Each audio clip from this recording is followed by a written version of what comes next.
భారత ప్రధాని మన ప్రియతమ నేత నరేంద్ర మోడీ గారి జన్మదినం సందర్భంగా ఈరోజు రాయదుర్గ పట్టణంలో పలు సేవా కార్యక్రమాలు భారతీయ జనతా పార్టీ ఆధ్వర్యంలో నిర్వహించుకోవడం, అలాగే ఇప్పుడు హాస్పిటల్కి వచ్చి రోగులకు బెడ్లు పండ్లు అందజేయడం, ఇలా ఈ 15 రోజులు మెడికల్ క్యాంప్స్, ఇంకా ఎక్కడన్నా బ్లడ్ డొనేషన్ చేసే వాళ్ళు ఉంటే బ్లడ్ క్యాంప్స్, ఇవన్నీ మనం చెట్లు నాటడము, ప్రతి ఒక్క వ్యక్తి చెట్లు నాటాలనే ఒకే ఒక గొప్ప సంకల్పంతో నరేంద్ర మోడీ గారు తల్లి పేరు మీద ఒక చెట్టు నాటమని గత 11 సంవత్సరాల నుంచి మనకు చెప్తూనే ఉన్నాడు. ఆ విధంగా ప్రతి ఒక్కరు ఆ ప్రయత్నం దిశగా మనము ఉండాలి. ఎందుకంటే చెట్లు ఏదో కారణాల వల్ల ఈ పొద్దు రోడ్డు వైండింగ్లోనో లేకపోతే ఏదో పండగల వల్లనో ఇంకోటి వల్లనో చెట్లన్నీ అంతరించిపోతున్నాయి.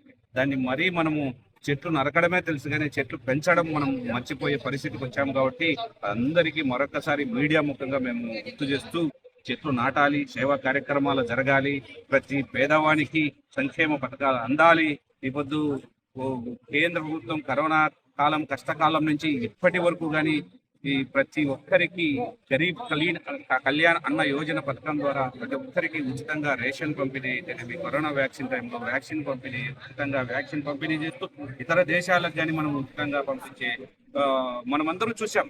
ఇది ఒక్క దార్శనికుడు, ముందు చూపున్న వ్యక్తి ఒక నరేంద్ర మోడీ వల్లనే ఇది సాధ్యమైంది. గత 11 సంవత్సరాల క్రితం భారతదేశం ఎలా ఉండేది, ఇప్పుడు ఎలా ఉంది, ఏ పని ఆరంభించినా, ఏ సంక్షేమ పథకము ప్రారంభించాలన్నా, లేదంటే పేద ప్రజలకు, లేకపోతే దేశంలో ఉన్న కొన్ని అసమానతలు తొలగించాలన్నా, లేకపోతే దేశంలో పాకిస్తాన్ ఇలాంటి దేశాలతో ఎన్నో వైరుధ్యాలు ఉన్న పరిస్థితుల్లో అవన్నీ దాటుకుంటూ ముందుకు పోతూ ఈ దేశాన్ని ఒక శక్తివంతమైన దేశంగా నడుపుతున్నాడు నరేంద్ర మోడీ గారు. అందుకే ఇప్పుడు ఆర్థిక రంగంలో దాదాపు మనము 3వ స్థానానికి వచ్చేసినామంటే ఎంత వృద్ధి సాధించామో మనం జీడిపి గ్రోత్ లో ప్రతి ఒక్కరూ దీన్ని అందరూ తెలుసుకోవాలి. ఎంత కష్టపడుతున్నాడు. దాదాపు 18 గంటలు మన దేశానికి 140 కోట్ల మంది జనాభా కోసం ఈరోజు నరేంద్ర మోడీ గారు అనునిత్యం మనం అతనికి విరామమే లేదు, రెస్ట్ అనేది లేదు. ఈ 11 సంవత్సరాల కాలంలో, గతంలో 14 సంవత్సరాలు ముఖ్యమంత్రిగా ఉన్న కాలంలో కానీ ఈ 25 సంవత్సరాల ప్రస్థానంలో ఆయన జీవితము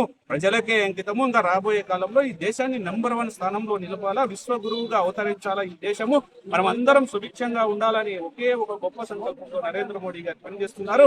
ఆయన మనం అందరం నిండు నూరేళ్లు ఆయన ఆయురారోగ్యాలతో జీవనం చేయాలా, ఇంకా మనకు సుపరిపాలన అందించాలా, మనం అందరం బాగుండాలని మనం కోరుకొని ఆయన్ని ఆశీర్వదించాలని ప్రతి ఒక్కరిని మేము కోరుకుంటున్నాం. భారత్ మాతాకి జై.